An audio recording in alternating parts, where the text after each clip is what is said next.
Amis téléspectateurs, découvrez ici les potentialités de votre orateur Lysius Agosu lors de la finale du concours d'art oratoire organisé par l'ONG Planète des Arts. Je dirais d'abord que je suis venu pour parler de votre maman. En effet, ce n'est pas la maman qui vous a mis au monde, c'est la mère Afrique. Elle a eu d'abord une vague d'envahisseurs, d'agresseurs. Ces agresseurs ont consommé ses richesses et en même temps ont enlevé ses enfants. Alors, dites-moi, si vous étiez à la place de ces enfants et que vous voyez que votre mère se fait agresser, que feriez-vous? C'est là que les Africains ont décidé de se battre pour pouvoir accéder à leur indépendance. Et c'est ainsi que dans les années 1960, plusieurs déjà, plusieurs pays africains ont accédé à l'indépendance, dont le Bénin notamment. Maintenant, après le départ des agresseurs, la main a été passée aux enfants. Alors la question qu'il est nécessaire de se poser, c'est de savoir si ces enfants ont su gérer la mère. Alors, il est bien désolant de constater qu'en réalité, l'Afrique peine toujours à se développer. Quels sont les différents problèmes que les Africains rencontrent depuis leur indépendance? C'est là que je vais d'abord commencer par le problème de l'instabilité politique. Parlant de l'instabilité politique, nous allons commencer, bien sûr, par les problèmes de dictature. En Afrique, on rencontre souvent les problèmes de dictature. Plusieurs pays sont des dictatures.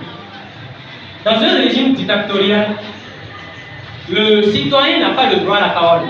Parce que d'abord, le gouverneur, c'est-à-dire le président, se croit tout permis.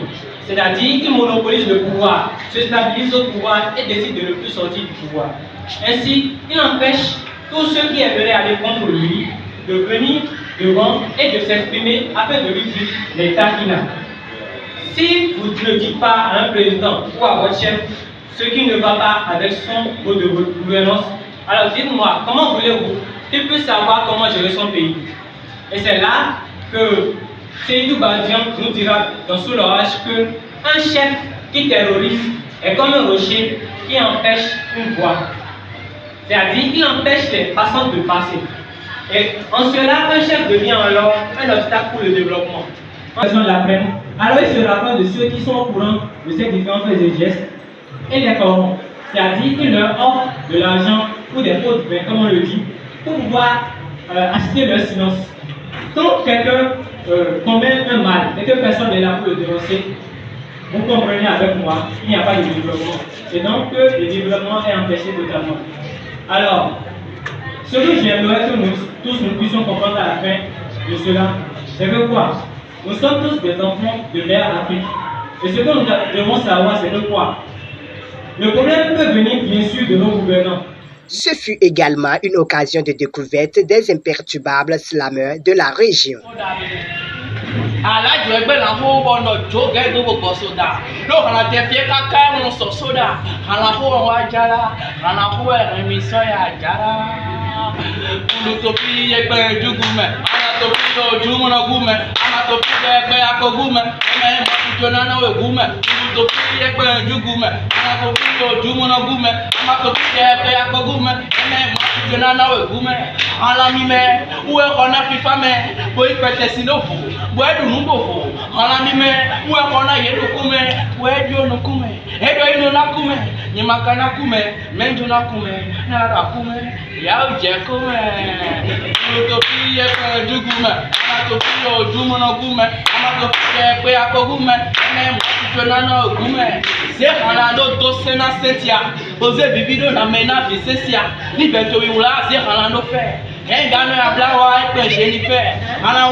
C'était la 3e édition du concours d'art oratoire de l'ONG Planète des Arts. N'oubliez surtout pas de vous abonner à Natistan TV.